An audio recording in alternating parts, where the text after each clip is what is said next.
La chirurgie de l'obésité explose en France. En 10 ans, le nombre d'interventions a été multiplié par 3.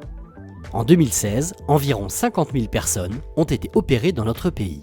Mais à qui s'adresse cette chirurgie? Qui peut prétendre à ce type de traitement? Et la sécurité sociale rembourse-t-elle les frais de l'hospitalisation et de l'intervention? La Haute Autorité de Santé a défini les critères pour bénéficier de ce type de prise en charge et quels types de patients seront pris en charge par la sécurité sociale. Le critère principal est l'indice de masse corporelle, ou IMC, qui prend en compte le poids et la taille de l'individu. Mais il faut aussi prendre en compte les autres problèmes de santé, en particulier les pathologies associées à l'obésité, comme le diabète ou l'hypertension.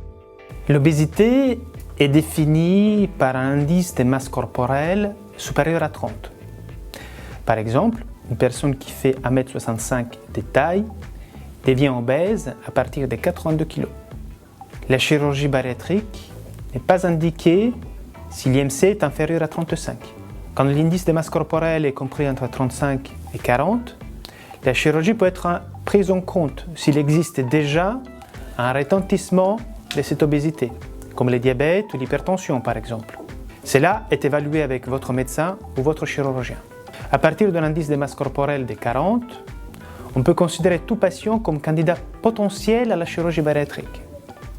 Pour notre patient d'1,65 m par exemple, cela représente un poids de 109 kg.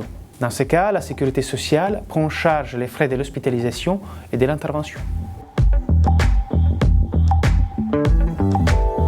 S'il faut donc avoir un IMC au moins supérieur à 35 et éventuellement présenter des pathologies associées à l'obésité pour être opéré, cela ne donne pas immédiatement accès à la chirurgie.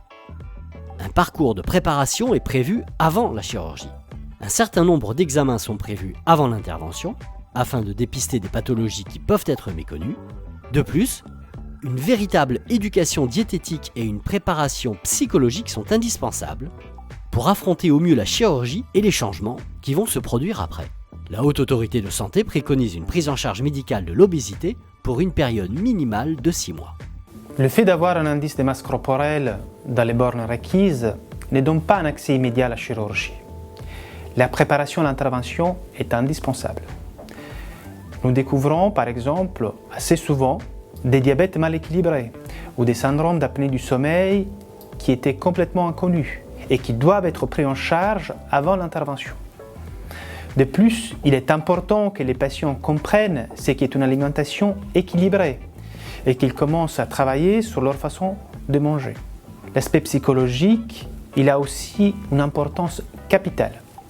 La perte de poids rapide provoquée par la chirurgie entraîne des changements de l'image de soi et du relationnel avec les autres. Les rapports avec la nourriture sont profondément modifiés aussi. Tout cela doit être abordé en amont avec un psychologue ou un psychiatre.